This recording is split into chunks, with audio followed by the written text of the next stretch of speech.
अगर आप किसी पार्टी में हैं या किसी के यहाँ डिनर पर गए हैं और वहाँ आपसे कोई पूछे कि खाने का टेस्ट कैसा है, तो क्या आप सिर्फ गुड या बैड कहकर चुप हो जाएंगे? नहीं ना, आप खाने के टेस्ट के बारे में बताएंगे, उसको डिस्क्राइब करेंगे। लेकिन अगर आपको नहीं पता कि टेस्ट के बारे में इंग्लिश में कैसे बात करनी है, तो आपका इंप्रेशन खराब हो सकता है। मैं हूं मिशेल, आपकी दोस्त और आपकी इंग्लिश कोच। तो चलिए शुरुआत करते हैं आज के इस लेसन की। आज हम सीखेंगे अलग अलग इंग्लिश वर्ड्स खाने के टेस्ट के बारे में इंग्लिश में बात करने के लिए। चलिए शुरुआत करते हैं।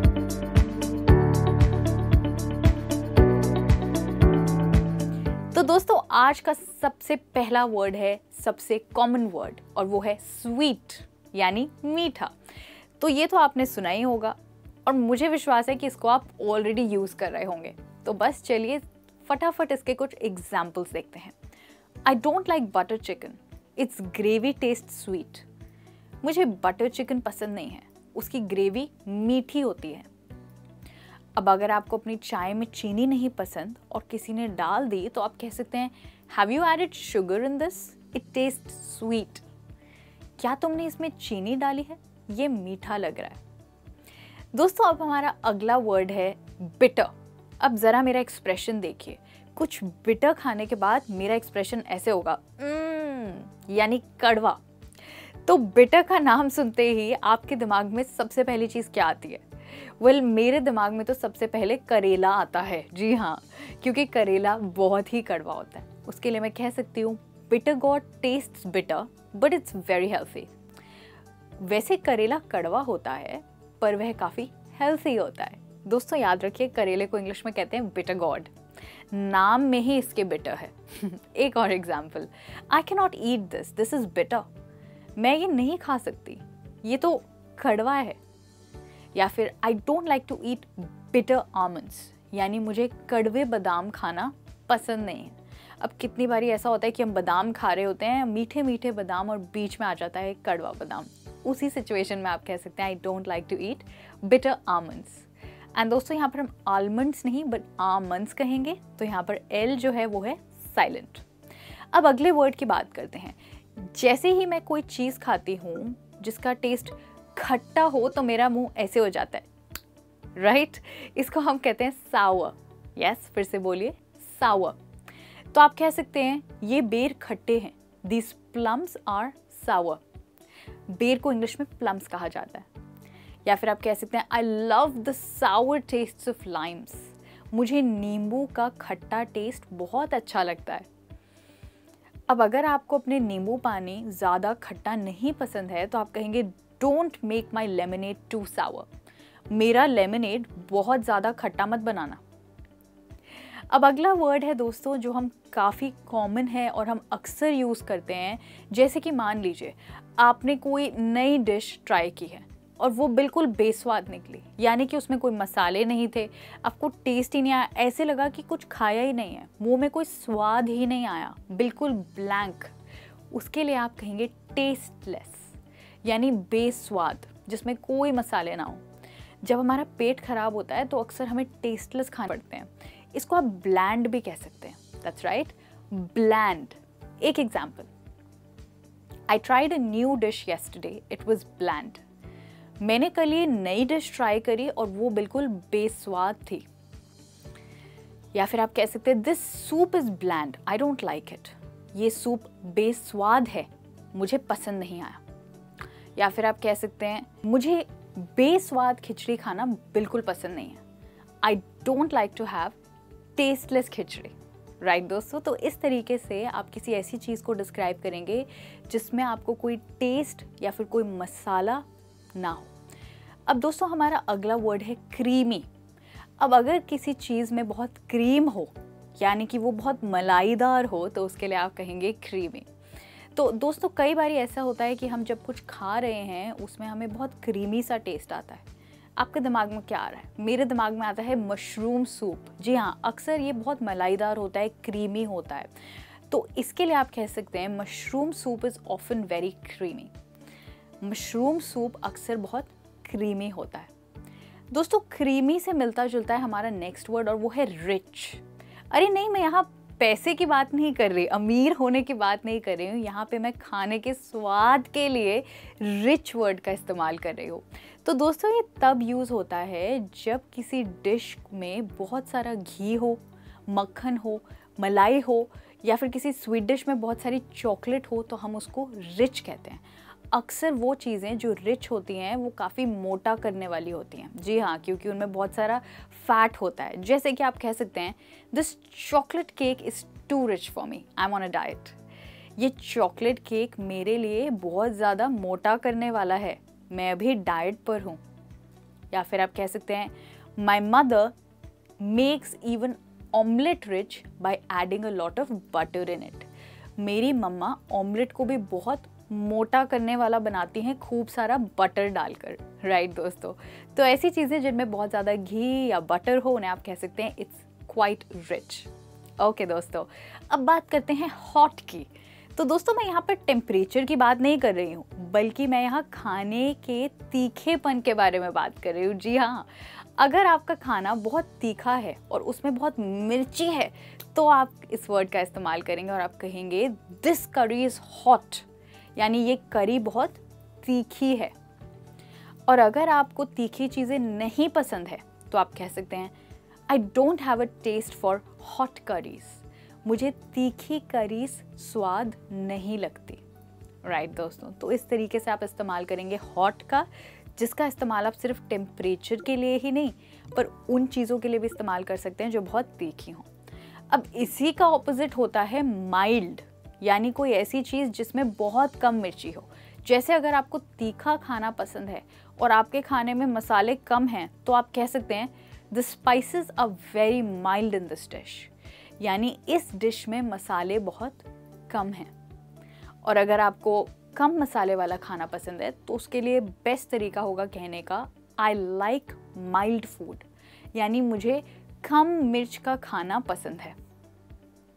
एक और example, don't add too much spices, let this dish be mild, यानी खाने में ज़्यादा मसाले मत डालना, इस डिश को कम मसालेदार ही रहने दो। तो उस सिचुएशन में आप कहेंगे माइल्ड, जो है हॉट का उल्टा, जिसका मतलब होता है तीखापन। राइट दोस्तों, आगे बढ़ते हैं और देखते हैं हमारा नेक्स्ट वर्ड। अब हिंदी में आपने नमकीन तो सुना ही होगा। मैं खाने वाली नमकीन की बात नहीं कर रही, मैं टेस्ट वाली नमकीन की बात कर रही हूँ। तो जब अगर आप पनीर बना रहे हैं, शाही पनीर, और आपसे थोड़ा एक्स्ट्रा नमक डल जाए तो आप कहेंगे वो काफ़ी नमकीन हो गया। राइट, उसी को इंग्लिश में कहेंगे salty. For example, dry roasted peanuts are very salty. सूखे भुने पीनट्स बहुत ज़्यादा नमकीन होते हैं। या फिर आप कह सकते हैं this egg curry is salty, add a little water to it, यानी ये एग करी बहुत सॉल्टी है, इसमें थोड़ा पानी ऐड कर दो।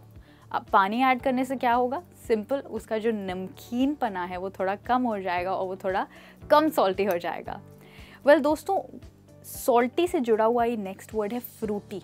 आप नोटिस करेंगे कि दोनों के एंड में वाई आया है। जी हाँ, तो हमने एक सिंपल इंग्लिश वर्ड के आगे वाई लगाकर उसके टेस्ट को डिस्क्राइब करने वाला वर्ड बना दिया। अब फ्रूट से बना फ्रूटी, तो ऑब्वियसली इसका मतलब है कोई ऐसी चीज़ जिसमें फलों का स्वाद हो, जिसमें आपको अच्छे अच्छे फ्रेश फलों का टेस्ट आए, उसके लिए आप फ्रूटी का इस्तेमाल करेंगे। अक्सर लोग दोस्तों वाइन में फ्रूट्स ऐड करते हैं और फ्रूटी वाइन बनाते हैं, तो आप कह सकते हैं this wine has a delicious fruity flavour. इस वाइन में मज़ेदार फलों का स्वाद है।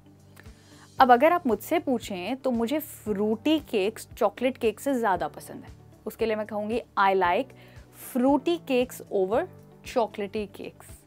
दोस्तों यहाँ पे ओवर का मतलब है उससे ज़्यादा पसंद होना। ओके, अब मसालेदार खाने को क्या कहते हैं ये तो आपको पता ही होगा। जैसे कि मैंने आपको पहले बताया, तीखे खाने को हम कहते हैं हॉट, पर मसालेदार खाने को हम कहते हैं स्पाइसी। तो जिस खाने में बहुत ज़्यादा मसाले इस्तेमाल करे गए हों उसको हम स्पाइसी कहते हैं। जैसे कि you should not have spicy food, तुम्हें मसालेदार खाने नहीं खाने चाहिए। और अगर कोई डिश बहुत मसालेदार है तो आप कहेंगे this is really spicy. Okay, तो दोस्तों खाने का टेस्ट तो आप बता देंगे, लेकिन खाने के टेक्सचर और क्वालिटी के बारे में आप इंग्लिश में कैसे बताएंगे? अब टेक्सचर से मेरा मतलब है कि खाना कच्चा है या पका हुआ है, नरम है या सख्त है। और क्वालिटी से मेरा मतलब है कि खाना फ्रेश है या सड़ गया है। तो इन चीज़ों को इंग्लिश में हम कैसे बताएंगे, ये भी मैं आपको आज ही के लेसन में सिखाने वाली हूँ। चलिए जानते हैं अभी पहला फ्रेज खाने के टेक्सचर को डिस्क्राइब करने के लिए। तो दोस्तों, टेक्सचर को डिस्क्राइब करने के लिए पहला वर्ड है क्रंची। अब क्रंची सोचते ही मेरे दिमाग में आते हैं चिप्स, नट्स, बिस्किट, राइट। जैसे ही आप इनको अपने मुंह में पहली बाइट लेते हैं तो एक कच करके एक आवाज़ आती है, उसको हम कहते हैं क्रंची। इसकी जगह आप क्रिस्पी भी कह सकते हैं, जैसे कि आई लव क्रिस्पी कुकीज़। मुझे क्रिस्पी कुकीज़ बहुत अच्छी लगती हैं। ये थोड़ी सख्त होती हैं, इसलिए जब आप इन्हें बाइट करते हैं तो एक बहुत अच्छी आवाज़ आती है, पर ये बहुत टेस्टी भी होते हैं। अब एक और वर्ड देखते हैं जिसको आप टेक्सचर के बारे में बताने के लिए इस्तेमाल करेंगे। ये है क्रिस्पी का उल्टा और ये वर्ड है टेंडर। दोस्तों, टेंडर का मतलब होता है सॉफ्ट। ये वर्ड बहुत बारी चिकन के लिए यूज़ होता है, जैसे कि I like juicy and tender chicken. मुझे जूसी और नरम चिकन बहुत पसंद है। अच्छा, मुझे ये बताइए कि आपका सबसे फेवरेट ऑयली फूड कौन सा है? मेरा तो सबसे फेवरेट ऑयली फूड है छोले भटूरे। माना कि उसमें तेल ज़्यादा होता है, लेकिन मुझे छोले भटूरे बहुत अच्छे लगते हैं। अब क्या करें, खाना अच्छा लगता है तो खाना पड़ेगा। छोले भटूरे के बारे में अगर मुझे इंग्लिश में बोलना है तो मैं कह सकती हूँ ऑयली या फिर ग्रीजी, यानी जिसमें बहुत सारा ऑयल हो। जैसे कि आप कह सकते हैं this pizza is so greasy, यानी इस पिज़्ज़ा में बहुत ज़्यादा तेल है। दोस्तों, याद रखिए, हम पिज़्ज़ा नहीं कहते, हम पिज़्ज़ा कहते हैं। That's right. अब आगे बढ़ते हैं और देखते हैं नेक्स्ट वर्ड, वो है मशी। इस वर्ड को हम मुशी नहीं बट मशी कहेंगे। तो आपने कभी दाल को ज़्यादा पकाया है? ऐसे में दाल कैसी हो जाती है? वो बहुत थिक हो जाती है, ग्रेवी की तरह, और दानेदार नहीं रहती। जी हाँ, उसी को हम मशी कहते हैं। तो जब खाना बहुत सॉफ्ट हो जाता है और बहुत ही घुल मिल जाता है, उस खाने को आप कहते हैं मशी। मान लीजिए आपने मीट को ज़्यादा पका दिया और वो बेस्वाद हो गया, तो आप कहेंगे द मीट वॉज मशी एंड ब्लैंड, राइट। तो इस तरीके से आप उन खानों के बारे में बात करेंगे जो थोड़े ज़्यादा पक गए हैं, उनके लिए आप मशी कह सकते हैं, जैसे कि दाल मशी हो जाती है ज़्यादा पकाने पर। अब दोस्तों, यहीं से हम बात करते हैं ऐसे खानों के बारे में जो थोड़े ज़्यादा पक गए हों। उनके लिए आप ओवरकुक्ड भी कह सकते हैं।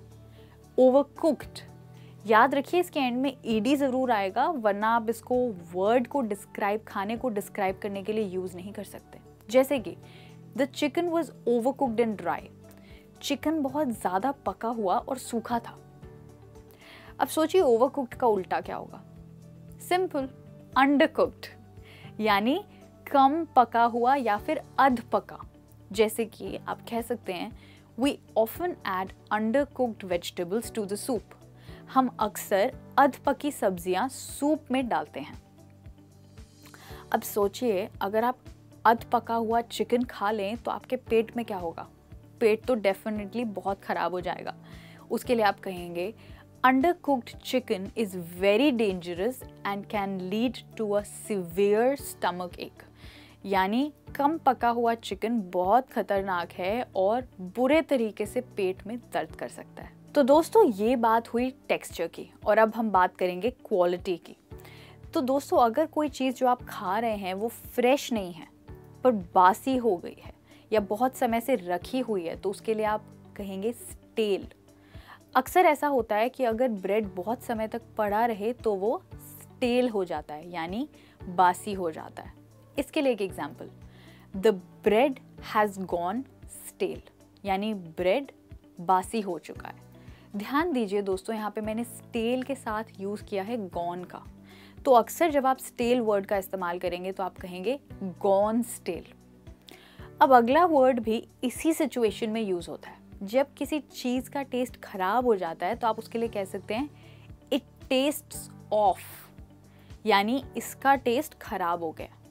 याद रखिए यहाँ पर जो ऑफ है वो डबल एफ वाला है और इसको हमेशा टेस्ट्स के साथ ही यूज़ करेंगे।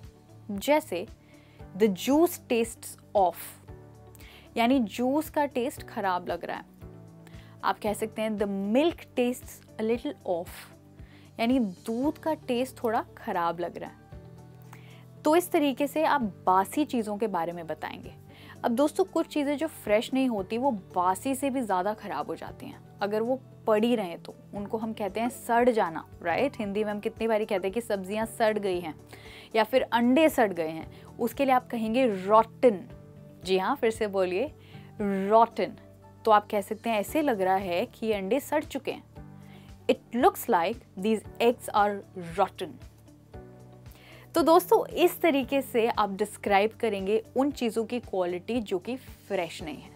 और अगर कोई चीज़ फ्रेश है तो आप सिंपली उसके बारे में कह सकते हैं इट्स एब्सोल्युटली फ्रेश, यानी वो खाने के लिए एकदम परफेक्ट है, वो बिल्कुल फ्रेश है। तो दोस्तों मैं उम्मीद करती हूँ कि आज के लेसन के बाद आप अपने खाने का टेस्ट ही नहीं बल्कि टेक्सचर और क्वालिटी भी अच्छे से एक्सप्लेन कर पाएंगे। Thank you so much for joining me. I will see you soon in another interesting lesson. Till then keep learning and keep practising. Bye.